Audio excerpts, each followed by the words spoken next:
If somebody's saying something that is maybe hurtful or harmful, that we want kids to really stand up and speak out and get the help that they need. So finding that trusted adult.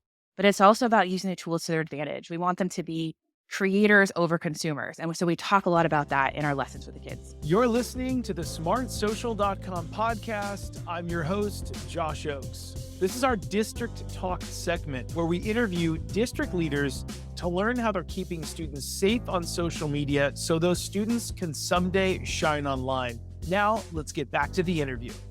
I'm Allan Mucerino, Superintendent of Schools for the Albert Unified School District. We serve Eastern Corona and Western Riverside in the county of Riverside in 23 schools with approximately 18,000 students. Hey everyone, I'm Jamie Lewsadder. I am the Associate Superintendent of Technology Services here in La Cañada Unified. If you know where the Rose Bowl is, you can center yourself to our school district.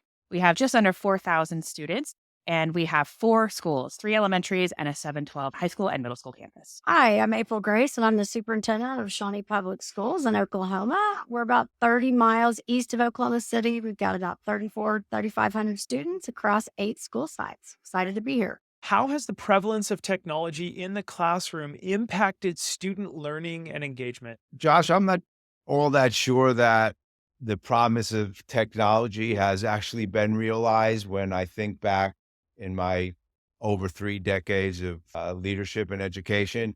But even in saying that, I believe it has still taken us to a much, much better place because it is being utilized as a teaching tool and as a collaborative tool. And the more that we're able to provide students with opportunities to collaborate in the cloud, work on their own, work when they are away from school, the more we are realizing that promise of utilizing technology in a way that students could communicate with each other and the world. Technology has just been this amazing accelerator for us in our district. We look forward to ways that students can experiment and collaborate and innovate, but we always have to make sure we're teaching them the right ways to do that. Digital citizenship and literacy are key parts of our program in La Cañada Unified. We make sure we have lessons for kids to know the right ways to use the tools that are around them, and also how to be creative, how to take risks, and do all of that in a really safe space. That's kind of one of the cornerstone parts of our program, is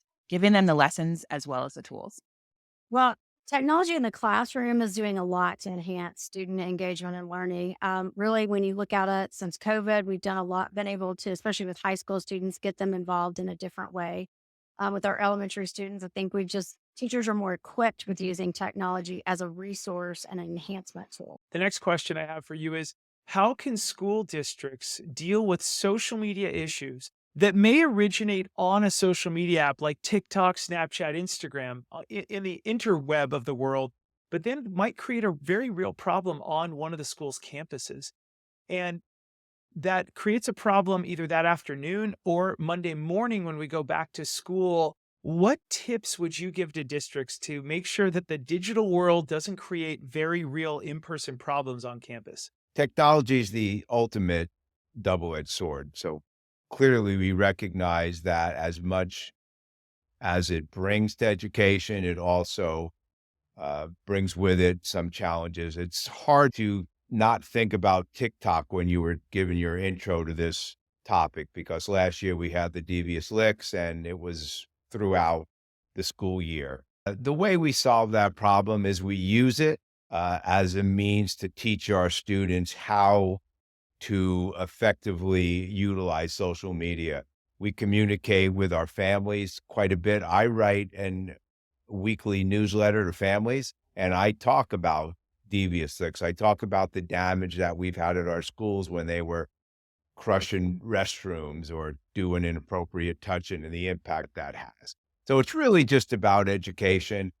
With technology, we have to stay ahead of the kids. The kids are much more efficient than many people who are responsible for monitoring their use on it. So it's really all about educating. And we have a comprehensive system of community awareness campaigning, as well as messaging from our internal team to keep parents in the loop. So thinking about how to help our students use social media in a responsible way, in a way that benefits them and also supports them, understanding that what happens after school can spill over during the school day. It's really important that our educators are super trained on what to look for when kids aren't displaying behavior that we would consider normal. Like, we really want to watch to see if somebody's acting a little bit off, is something going on, and be ready there to help them. And then another big part of it is just that open communication with parents. It's super important that we reach out as soon as possible and offer supports. And one of the ways we're able to do that is with Smart Social. We can give a resource to parents as soon as they need to know what's going on, but also our educators. They have access to the tool and they can find examples of things that might be worrying them. If there are new trends coming out on TikTok that we need to know about, we have that advanced knowledge, and it's been super helpful. Yeah, social media is both a blessing and a curse a bit. So it helps you in a lot of ways with promoting your school district, and even students can be involved in that. But then the other side of it is you might get a bullying incident, or sometimes some student might say something about a weapon or a threat, and that gets back to you. So for us, that's kind of, if we get a tip on that, then we work with our resource officers. So it can help us sometimes track down things, but it can create real disruptions in the environment. Excellent. Excellent.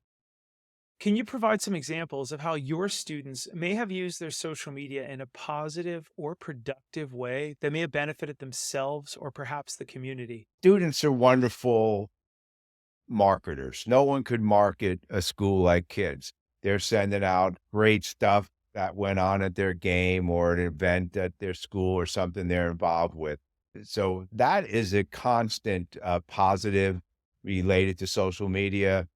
The students are interacting together, making plans together, keeping each other safe by virtue of being able to communicate, or maybe if there's a situation that they're worried about, they could communicate with a friend who could provide a safe space for them. We also utilize it quite a bit as a tool to communicate their ideas. So TikTok, for example, students are utilizing it to show that they've mastered content. So it's one more form of performance assessment where the students could use technology to prove to their teachers that they have mastered the content. When I talk to families and students about positive social media use, we start with this concept of, what emotions do you feel when you're using social media?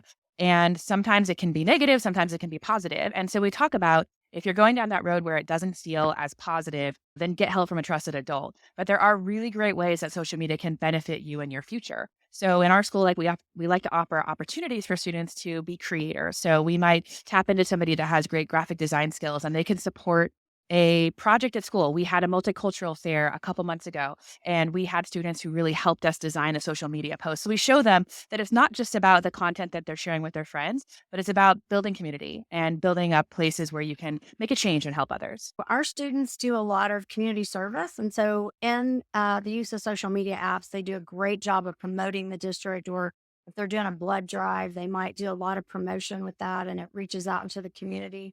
If they're doing a food drive, whatever it is they're doing as a community service project, the social media really helps them leverage and get that message out there to more people in a quicker way. So it can be super helpful too. So, Superintendent, in the age of 1-to-1, how are you preparing students for positive technology use both in the classroom and at home?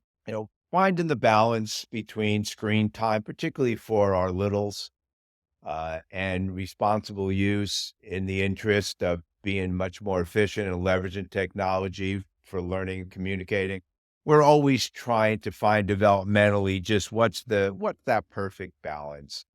So again, it has a lot to do with training our students, educating our students. So it's more than just responsible use.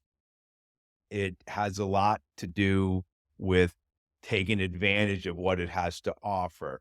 But of course, you also have to teach children that everything they read, they shouldn't believe, and how to check your resources to make sure your sources rather to make sure that what you read is accurate. So it's really a matter of using it like any other tool or content that we are expected to teach, and teach them how to do it well. In our school district, technology is a big part of the world. If we have a power outage or the internet goes down, I'll get a call from a school site asking if it's time to cancel school. It has become just this essential part of our culture.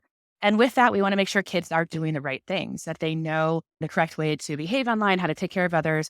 A big part of our school culture is knowing when something doesn't feel quite right. If somebody's saying something that is maybe hurtful or harmful, that we want kids to really stand up and speak out and get the help that they need. So finding that trusted adult. But it's also about using the tools to their advantage. We want them to be creators over consumers. And so we talk a lot about that in our lessons with the kids. So, a couple of things. Obviously, you want to teach them the tools, particularly how to use technology in the classroom, right? So, you're teaching them research techniques or how to vet that. Our librarians do a great job of working with our students to talk about online safety and all that.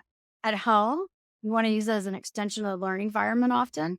And then we really try to talk about safety precautions around social media because we know this is a pitfall that students can really fall into. Thanks for listening to our smartsocial.com podcast. I'm your host, Josh Oakes. This was our District Talk segment where we interview school district leaders to learn how they're keeping students safe on social media so those students can someday launch into their future by shining online. This episode was brought to you by our smartsocial.com VIP program. It's called the Very Informed Parent Program, which helps you engage your students with teen-led video lessons. Stay one step ahead with our premium parent newsletter and discover hidden features on trending apps on teens' phones and our 54 plus live parent and student-friendly events every single year. You can click on the link below to chat with one of our team members if you want a free pass to our VIP program to support your community with our smartsocial.com resources. And if you're a district leader who has a success story, we would love to feature you on a future episode. You can click the link below to reach out. Thanks so much for listening, and we look forward to seeing you on the next episode. Have a great day.